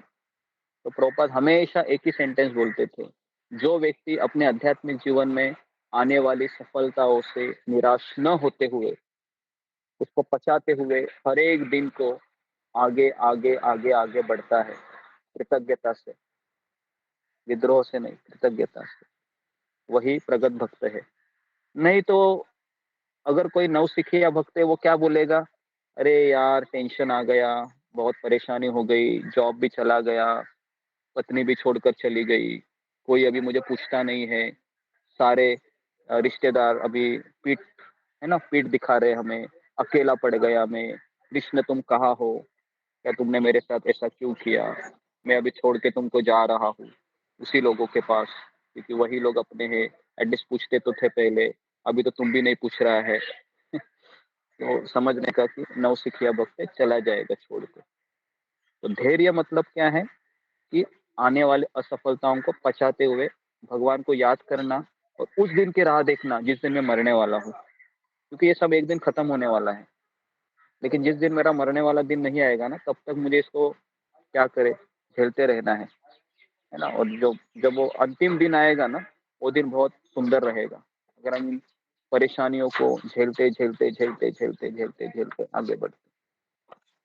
क्योंकि परेशानी देवकी माता ने भी झेली थी, कुंती महारानी ने भी झेली थी, पांडवों ने भी झेली थी। क्योंकि भगवत धाम का रास्ता ऐसे ही चला आता है। भगवत धाम का रास्ता फूलों के ऊपर पैर रखते हुए, है ना, हलते डुलते गाते झूमते हुए नहीं जाता है। भगवत धाम का रास्ता कांच के ऊपर चलते चलते ही जाना है हमें। खून आएगा, कोई बात नहीं, खून पोंछ लो, वापस चलने के लिए तैयार हो जाओ। वापस खून आएगा, पोंछ लो, चलते रहो। जब जब हम पहुंचेंगे उस दिन भगवान स्वयं हमको गले लगाकर कहेंगे कि तुम आ गया, वेरी गुड, आ जाओ अभी अपने घर, है ना। लेकिन ये हमको करते रहना है। तो हमारे सारे आचार्य हमको धैर्य सिखाते हैं, है ना। तो फिर भक्तिविनोद ठाकुर ने फिर गौर किशोरदास बाबा जी महाराज है, उनसे दीक्षा उनका हो गया, कहा था वो। और फिर इस तरीके से 1905 में भक्ति सिद्धांत सरोवर ठाकुर ने एक संकल्प किया कि वो 1 अरब बार जप करने का संकल्प किया, हरे कृष्ण महामंत्र का। 1 अरब बार मतलब, 1 अरब मतलब आप सोच सकते हो, है ना, 3 लाख नहीं। 1 अरब मतलब एक के ऊपर कितने शून्य रहेंगे, तो आप सोच सकते हो। हाँ, 100 करोड़। जी जी, हाँ, तो 100 करोड़ वो हरे कृष्ण महामंत्र का जप लेने का संकल्प किया उन्होंने। तो वह एक मायापुर में एक जगह है जहां पर उन्होंने संकल्प लिया था। तो बारिश आती थी तो छाता लेके वो ऐसे एक छाता लेते थे और एक हाथ में हरे कृष्ण मंत्र का जप किया करते थे। तो ऐसे 1 अरब मतलब 100 करोड़ हरे कृष्ण महामंत्र को जप करने के लिए उनको 9 साल लगे। लेकिन 9 साल वो एक ही कुटिया में रहते थे, थोड़ा बहुत खाते थे, है ना, चावल, और वापस ऐसे दिन रात लगे रहते थे 9 साल, है ना। एक घास की झोपड़ी में रहते हुए दिन रात उन्होंने मंत्र का जप किया और एक मिट्टी के बर्तन में चावल पकाते थे और इससे अधिक कुछ नहीं खाते थे। जमीन पर ही सोते थे। जब बारिश होती थी तो छत से वो अपने बैठकर जप किया करते थे, है ना। तो ऐसे 9 साल में उनका जप पूरा, और 9 साल के बाद 2014 में उन्होंने फिर प्रचार करना शुरू किया, है ना। तो इसके लिए, प्रचार करने के लिए हरि नाम से हमें अपने आप को शुद्ध कराना चाहिए। वो हमको ये शिक्षा देते हैं कि प्रचार करना कोई साधारण बात नहीं होती है, क्योंकि हमारे बोलने से किसी के अंदर घुसने भी चाहिए शब्द, नहीं तो फिर प्रचार कैसे हो सकता है ना। तो एक बार एक माँ है साधु के पास जाकर कहती है कि मेरा बेटा बहुत स्वीट खाता है, आप कुछ जरा बोलिए इसको, ताकि मेरी तो बात नहीं सुनता है। तो साधु ने कहा कि ठीक है, तुम 1 हफ्ते के पास आ जाओ। तो 1 हफ्ते के बाद वापस वो माँ आती है बच्चे को लेकर, कहते हैं कि हाँ क्या काम है। बोले कि आप 1 हफ्ता पहले ही हमको कहा था कि आओ करके। जी जी जी जी जी। तो मेरा बेटा बहुत स्वीट खा रहा है। अच्छा स्वीट खा रहा है, हाँ ठीक है ठीक है। तो साधु महाराज फिर बेटे को बुलाकर कहते हैं, देखो बेटा, स्वीट नहीं खाना चाहिए, क्योंकि स्वीट खाने से दांत सड़ते हैं और बीमारी होती है करके। तो फिर माँ ने कहा कि ये बात तो आप 1 हफ्ता पहले ही बोल सकते थे। साधु ने कहा कि 1 हफ्ता पहले मैं भी स्वीट खाता था, है ना, तब मैं शायद बोलता था, तो ये फॉलो नहीं कर सकता। तो इसके लिए पहले मैंने 1 हफ्ता स्वीट छोड़ के दिखाया, और अभी अगर मैं कहूँगा तो छोड़ेगा। तो इसके लिए प्रचार कार्य में बहुत जरूरी होता है, कुछ चीज़ों को स्वयं फॉलो करनी होती है, तब जाके कुछ हो सकता है जिनको हम सुना रहे हैं, नहीं तो ये चीज़ काम नहीं करती है। तो इस तरीके से भक्ति सिद्धांत सरस्वती ठाकुर ने 100 करोड़ हरे कृष्ण का जाप किया। और वो जगह आज भी अब मायापुर में चैतन्य मठ करके है, जहाँ पर हम पिछले साल मायापुर यात्रा में गए थे, है ना। इस साल हम नहीं जा पाए। तो 1912 में फिर एक कासिम बाजार के महाराणा थे मणिंद्र नंदी, है ना। तो उन्होंने फिर वो जो उनको आयोजन करने के लिए कहा था कि आप आइए करके। तो 4 दिनों तक उपवास किया था गोस्वामी भक्ति सिद्धांत ठाकुर ने, और फिर मायापुर आए थे।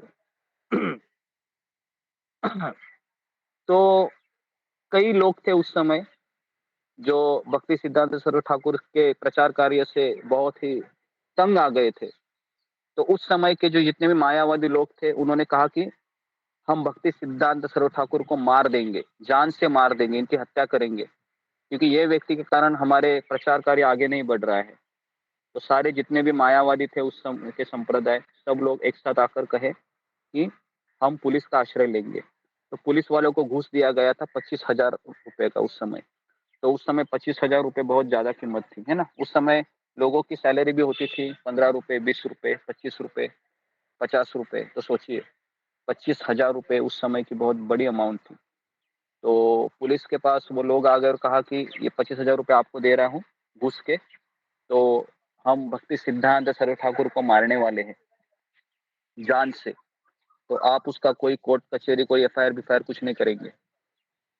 तो पुलिस ने कहा कि ठीक है। तो पुलिस ने 25,000 रुपए ले लिए वो, और फिर भक्ति सिद्धांत सरस्वती ठाकुर को आकर कहा पुलिस ने, देखो भाई, आपको मारने की सुपारी मुझे मिली है और मैंने उसको खा ली है, तो मैं आपको आगाह करा रहा हूँ कि आपकी जान को खतरा है, आप कैसे तो अपनी जान बचाइए। तो भक्ति सिद्धांत सरस्वती ठाकुर फिर वो एक बार किसी सभा में प्रवचन दे रहे थे, और उसी समय उसे मारने के लिए उसी सभा के बाहर गुंडे लाठी लेकर आए थे, और इसी सोच में थे कि इनको मार डालेंगे आज, और पुलिस को भी घूस दिया है, पुलिस भी क्या करेगी। तो इस तरीके से, है ना, ये 1914-16 की बात है। तो उस समय उनके एक शिष्य था केशव भारती प्रभु करके, इनकी शक्ल बिल्कुल इनके जैसे मिलती थी। तो उस समय ये दोनों भी थे, है ना। तो जब आक्रमण हुआ तो इतनी भीड़ भाड़ के सारे लोग वहां पर उड़ गए, है ना, लाठीमारी होने लगी जगह जगह पर फिर उस सभा में। और भक्ति सिद्धांत सरस्वती ठाकुर ने कहा कि अब हम क्या करें। शिष्य ने कहा चलो गुरुदेव आप क्या करिए, आप मेरे कपड़े पहन लीजिए, सफेद कपड़े, और आपके कपड़े मुझे दीजिए, तो मैं इस पीछे के रास्ते से चला जाता हूँ, आप आगे के रास्ते से चले जाइए, ताकि आपको कोई असुविधा ना हो और लोग मेरे पीछे आ जाए और मैं इनको चकमा देकर भाग जाऊंगा। तो इस तरीके से तुरंत 2 मिनट में ही उनके सारे कपड़े हैं उस शिष्य को दे दिए, सन्यासी के, और फिर वो चश्मा भी उनको दे दिया, और फिर इस तरीके से वह जो शिष्य थे वो चले गए, और भक्ति सिद्धांत सरस्वती ठाकुर फिर उस गली से चले गए, उनको कोई हानि नहीं पहुंची। लेकिन इस केस से हमें ये पता चलता है कि एक शिष्य ने अपनी गुरु की जान बचाने के लिए अपनी जान पे के खेलना चाहिए, है ना। तो हालांकि वो मर भी सकते थे, है ना, ऐसा करके। तो इस तरीके से उस समय के शिष्य हुआ करते थे, है ना। तो उसके बाद फिर कहने का तात्पर्य है कि इनको मारने की भी कोशिश की गई, बहुत कुछ हुआ इनके साथ, लेकिन फिर भी ये डटे रहे, है ना। तो उस समय की बात है कि जब इनके गुरुदेव का देहांत हो गया, गौ किशोर बाबा जी महाराज, 1918 की बात है ये, 1918 की। तो उस समय भी काफी लोग वहां पर आ गए, गौ किशोर बाबा जी महाराज के शरीर को समाधि बांधने के लिए सब लोग उत्सुक हो रहे थे क्योंकि गौर किशोर बाबा जी महाराज है उस समय के बहुत प्रकांड वैरागी बाबा थे। अगर इनकी समाधि अगर हम अपने मठ में अगर डाल देंगे तो लोग आएंगे और मुझे पैसा मिलेगा। तो इसके लिए जितने भी लोग थे वहां पर झगड़ा करने लगे कि ये गौर किशोर बाबा जी महाराज के हम शिष्य हैं, हम इनका शरीर लेकर समाधि बांधेंगे। तो वहां पर ये भक्ति सिद्धांत सरस्वती ठाकुर आ गए, कहा कि मैं इनका इकलौता शिष्य हूँ, इन्होंने किसी को दीक्षा नहीं दी है। और जब भक्ति सिद्धांत सरस्वती ठाकुर बोलते थे तो उनके सामने किसी की चलती नहीं थी, क्योंकि ये नैष्ठिक ब्रह्मचारी थे और इनके वाणी में एक सत्य का आभास था, कोई इनके सामने आर्ग्यूमेंट नहीं करता था। लेकिन सारे कुछ लोग हैं, उन्होंने आर्ग्यूमेंट करना शुरू किया, है ना। तो फिर वो कहने लगे कि उस समय जितने भी सन्यासी थे, कहा कि तो आप में से कितने लोग हैं जो अपने चरित्र को शुद्ध मानते हैं, सामने आ जाइए। तो उस समय के जितने भी सन्यासी थे उनकी हिम्मत नहीं हुई कि भक्ति सिद्धांत सरस्वती ठाकुर को इस तथ्य को चैलेंज करे। तो समझ गए कि कोई यहाँ पर शुद्ध नहीं, सब अशुद्ध है, मैं अकेला ही ऐसा हूँ जो शुद्ध है, तो इसके लिए मैं मेरे आध्यात्मिक गुरु के शरीर को हाथ लगा सकता हूँ। तो इस तरीके से उन्होंने अपने गुरु के शरीर को अपनी गोद में उठाया और फिर उनकी समाधि उन्होंने बांध दी, है ना, मायापुर में। तो इस तरीके से इनको सिंह गुरु भी कहा जाता है। सिंह गुरु इसलिए कहा जाता है कि वो जब दहाड़ते थे, है ना, सिंह दहाड़ता है, तो ये भी वैसे ही दहाड़ते थे प्रचार के समय। ये कोई भी चीज को एक्सेप्ट नहीं करते थे। अगर वो सहजिया है, मायावादी है, तुरंत वहां पर ही काट देते थे, सुनते ही नहीं थे कि ये गलत है, गलत है। तो इस तरीके से शिल प्रभुपाद जी हमेशा कहते थे कि मेरे गुरु थे वो लायन गुरु थे, है ना, सबको वो काटते थे, क्योंकि है ना क्रैक, वो जो क्रैब होता है, कर्क राशि थी उनमें, है ना। हालांकि आचार्यों का कोई कुंडली नहीं होता है, वो तो भगवान के पार्षद होते हैं, लेकिन अगर हम एस्ट्रोलॉजिकल पॉइंट व्यू भी देखें तो उनमें बुध ग्रह था जो बहुत बुद्धिमान होता है, और साथ में कर्क राशि में आए थे। तो इस तरीके से बहुत ही बड़े ये वैष्णव थे, है ना। और एक इनका पास टाइम मुझे याद आ रहा है कि एक समय उनके पिताजी ने आम के, है ना, आम लाए थे, बहुत सारे आम की टोकरियां लाई थी भर भर के। तो विमल प्रसाद उस समय 5 साल के बालक थे, तुरंत वह आम का एक आम उठाया और खाने लगे। जैसे खाने लगे, पिताजी आकर कहे कि अरे विमल, तुम ये आम क्यों खा रहे हो, भगवान को भोग लगाया? नहीं पिताजी, मैंने तो भगवान को भोग नहीं लगाया। ये तुमने क्या किया, बिना भगवान को भोग लगाकर तुम आम खा रहे हो, तुमने तो अपराध किया। जैसे ही सुना तो विमल प्रसाद ने उसी समय घोषणा की कि मैं आजीवन कभी आम नहीं खाऊंगा। सोचिए क्या ये आसान है? आम तो फलों का राजा है ना। हम सबको आम बहुत मीठा लगता है गर्मी के सीजन में, लेकिन छोटी से छोटा बच्चा था बेचारा, 5 साल का, ऐसा भी नहीं था कि जवान था। 5 साल की उम्र में उन्होंने ये घोषणा की कि मैं आम नहीं खाऊंगा, और उन्होंने जिंदगी भर आम नहीं खाया। जब भी आम आते थे गौड़िया मठ में, तो उनके जितने भी शिष्य थे आम खाते थे, है ना, आम खाते थे वो। लेकिन आ, उनके शिष्य आम खाते थे, लेकिन उनके गुरु है कभी आम नहीं खाते। तो उनके शिष्य उनको केरी की चटनी देते थे, बहुत खिलाते थे। केरी का चटनी होता है ना, जो हरा कलर का होता है, तो वो उनको मिक्स करा के देते थे। तो इस तरीके से वो केरी की चटनियाँ खाते थे, लेकिन आम को कभी उन्होंने छुआ नहीं। तो जी, तो पहले के आचार्य ऐसे थे, है ना, जो भी उन्होंने संकल्प किया तो उसको निभाते थे, क्योंकि उनमें वह क्या बोल सकते थे, उनमें वह डिटर्मिनेशन होता था, दृढ़ निश्चय। तो यही आचार्य है 19 इन्होंने फिर 64 गौड़िया मठ की स्थापना की, है ना, पूरे भारत में, है ना, पूरे भारत में इन्होंने गौड़िया मठ की स्थापना की, है ना। उसमें से एक है उन्होंने मुंबई में भी की थी, जब शिला प्रभुपाद जी वहाँ पर डोनेशन इकट्ठा किए। और उन्होंने एक सज्जन तोशिका करके एक छोटा सा एक मैगजीन है शुरू किया था, सज्जन तोशिका।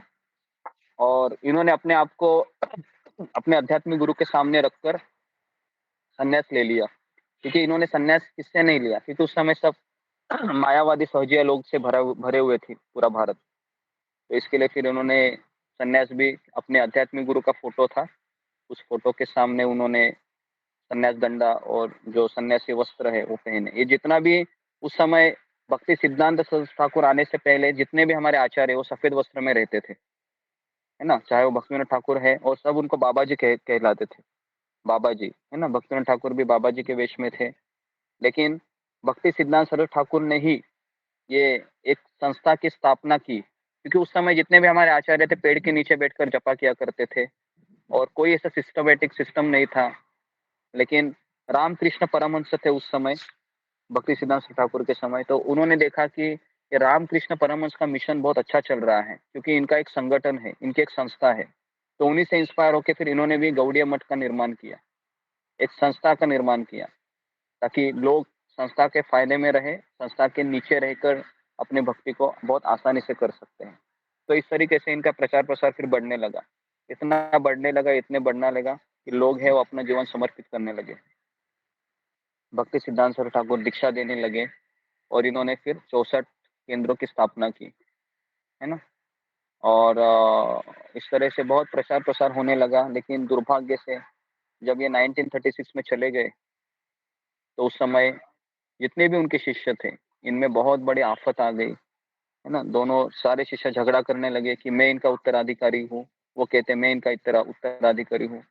तो जो कोलकाता में जो उन्होंने गौड़िया मठ की स्थापना की थी तो उस समय हर एक दीवारें वो संगम रबर से बनाई गई थी, है ना। और उस इतना बड़ा आलीशान वो गौड़िया मठ था कि सबकी नजर उसी के ऊपर थी। तो जैसे ही श्रील प्रभुपाद जी के आध्यात्मिक गुरु चले गए 1936 में तो तुरंत मठ में आग लग गई, है ना। 2 बंटवारे होने लगे, कोर्ट कचहरी होने लगी। तो इस तरीके से जब कोई भी लीडर चला जाता है ना, कोई भी लीडर ले लो आप, किसी का भी संस्था का लीडर देखो, जब चला जाता है तो शिष्यों में बहुत बहुत ही झगड़े होने लगते हैं, है ना। जब तो भक्ति सिद्धांत ठाकुर जाने के पश्चात भी इतना सब ये हो गया। तो 1940 में फिर फर्स्ट वर्ल्ड वॉर भी शुरू हो गया। तो जितने भी उनके शिष्य थे कोर्ट कचहरी में लग गए और श्रील प्रभुपाद जी उसी समय में घर छोड़ने की बात कर रहे थे 1945-40 में। अकेले बेचारे संघर्षशील बने हुए थे और अपने गुरु भाई के पास भी वो जाते हैं श्रील प्रभुपाद जी अभय। लेकिन उनके ऊपर भी उनके जो शिष्य थे, है ना, तो उनके शिष्य उनके गुरु भाई है वो उनको पहचान ना सके। वो उनको कहते थे कि अभय आप यहीं पर रहें और हमारे लिए व्याख्यान लिखिए, हमारे लिए आप आर्टिकल लिखिए और फिर हम उनको पब्लिश करेंगे। तो इस तरह से आप अपने गुरु की सेवा भी होगी आपके द्वारा। लेकिन अभय ने देखा कि यहाँ पर कुछ ठीक नहीं लग रहा है, जो प्रचार प्रसार होना चाहिए बहुत मात्रा में वो नहीं हो रहा है, सब लोग अपनी अपनी कुर्सी को पकड़े हुए हैं। तो प्रभुपाद जी फिर वहां से बाहर निकले। प्रभुपाद जी ने सोचा कि मुझे यहाँ पर नहीं रहना है, मैं अपना ही अकेला कुछ करूंगा। तो इस तरीके से फिर अभय अकेले बाहर निकले और अपने जिनके गुरु भाई थे, गुरु भाई के संपर्क में तो रहे वो, लेकिन सारे गुरु भाई अपने व्यक्तिगत अभिलाषाओं को लेकर बैठे थे, अपने गुरु के प्रचार प्रसार के लिए कोई महत्व नहीं दे रहे थे। तो इसलिए फिर अभय फिर बाहर निकले और फिर उन्होंने 1944 में उन्होंने बैक टू गॉड हेड का मैगजीन था, है ना, उनका निर्माण किया। और आने वाले 10 साल में उन्होंने अपने आप को प्रिपेयर किया, है ना। बम्बई जाया करते थे, वो दिल्ली जाया करते थे चिप्पीवाड़ा में, वहाँ पर फिर प्रिंटिंग करते थे। और इस तरीके से अकेले फिर वो 15 से 20 साल संघर्ष करके फिर वो 1966 में अपने आध्यात्मिक गुरु भक्ति सिद्धांत ठाकुर का आशीर्वाद लेकर फिर वो अमेरिका की यात्रा में चले गए, है ना। और वहां पर उनको जो सक्सेस मिला वो किसी को नहीं मिला, क्योंकि प्रभुपाद जी ने उसको प्रैक्टिस किया था, अभ्यास किया था। प्रभुपाद जी का सबसे बड़ा योगदान मुझे ये लगता है हमारे श्रील प्रभुपाद जी का, कि उनके आध्यात्मिक गुरु जाने के पश्चात भी वो उसी उसी उसी जोश से वो आगे बढ़े, कभी वो अपने आप को अकेला अनुभव नहीं किए। तो ये श्रील प्रभुपाद जी का बहुत बड़ा योगदान है कि वो 1936 से लेके 1966 30 साल वो अभ्यास किए। फिर 1966 को वो अमेरिका गए और 1978 तक फिर वो 12 साल अपने गुरु की वाणी को पूरा किया। और 78 में भी वो अपने आध्यात्मिक गुरु को याद करके ही, है ना, चले गए इस संसार को छोड़कर। तो हमारे श्रील प्रभुपाद जी उनके ऐसे एक शिष्य थे भक्ति सिद्धांत ठाकुर के पास, ठाकुर के, कि उन्होंने जितनी भी शक्ति थी उनमें श्रील प्रभुपाद जी में उन्होंने डाल दी थी। और संपर्क भी कितना था, 4 से 5 बार मिले थे वो, है ना। लेकिन 4-5 बार उन्होंने पूरा अपना डेडिकेट किया था, है ना। तो इसके लिए आज उनका भक्ति सिद्धांत सरस्वती ठाकुर का आविर्भाव तिथि है। तो हम उनसे प्रार्थना करते हैं कि हम भी कुछ शास्त्रों का अध्ययन करके श्रील प्रभुपाद की शिक्षाओं का प्रचार प्रसार करने का एक निमित्त मात्र बने, एक साधन बने। तो हमें उस योग्यता आने के लिए आप हमें कृपा दीजिए आज के दिन, ताकि हम उपवास तो हम किए हैं आपके लिए, और आज के दिन बहुत आप खुश होते हैं, जिसका बर्थडे होता है ना वो बहुत खुश होता है। तो अगर आप आज उनसे प्रार्थना करेंगे तो सब कुछ दे सकते हैं, है ना। तो आप उनके प्रार्थना कीजिए और 12 बजे आरती कीजिए, है ना, उनकी। और फिर आप 12 बजे के बाद आप व्रत छोड़िए, है ना, नींबू पानी अर्पण करके या जो भी आपको फ्रूट जूस है। और उसके पश्चात फिर तुरंत मत खाइए, है ना। जैसे आप पानी पीते हैं, आधा पौन घंटे के बाद फिर खाना खा लीजिए। ओके, तो मैं एक्चुअली बताने के लिए बहुत कुछ था, लेकिन जो भी मेरे मन में आया मैंने सुना था वो मैंने स्पॉन्टेनियसली आपको बता दिया मैं। ठीक है, तो यहाँ पर मैं रुकता हूँ, समय भी हो गया है। तो कुछ सवाल है आपका इनके बारे में तो आप पूछ सकते हो, भक्ति सिद्धांत सरस्वती ठाकुर के बारे में। ठीक, ओके, अशोक चावला। गुरु जी आज पुरुषोत्तम दास ठाकुर का तिरोभाव दिवस भी है। ये पुरुषोत्तम दास ठाकुर का सर्च करना होगा मुझे, कितना मुझे जानकारी नहीं। आप भक्ति सिद्धांत सरस्वती ठाकुर के ऊपर कॉन्सेंट्रेट कीजिए तो ठीक है। और रेखा बंडाले। हरे कृष्णा गुरुजी, दंडवत प्रणाम। सही वक्त को दंडवत प्रणाम। गुरुजी, आपने बताया कि उन्होंने 1905 में संकल्प लिया था कि वो 100 करोड़ हरे कृष्ण मंत्र का जाप करेंगे, तो ये उन्होंने खुद से किया था या उनके गुरु ने उनको आदेश दिया था? उन्होंने खुद से कहा था, मैंने खुद